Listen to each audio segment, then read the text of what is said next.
اور وہی تو ہے جس نے تمہارے کان اور آنکھیں اور دل بنائے، لیکن تم کم ہی شکر کرتے ہو۔ اور وہی تو ہے جس نے تم کو زمین میں پیدا کیا اور اسی کی طرف تم سب جمع ہو کر جاؤ گے۔ اور وہی ہے جو زندگی بخشتا اور موت دیتا ہے، اور رات اور دن کا بدلتے رہنا اسی کا تصرف ہے۔ کیا تم سمجھتے نہیں؟ بات یہ ہے کہ جو بات اگلے کافر کہتے تھے اسی طرح کی بات یہ کہتے ہیں کہ جب ہم مر جائیں گے اور مٹی ہو جائیں گے اور ہڈیوں کے سوا کچھ نہ رہے گا تو کیا ہم پھر اٹھائے جائیں گے؟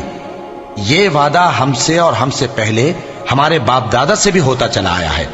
اجی یہ تو صرف اگلے لوگوں کی کہانیاں ہیں۔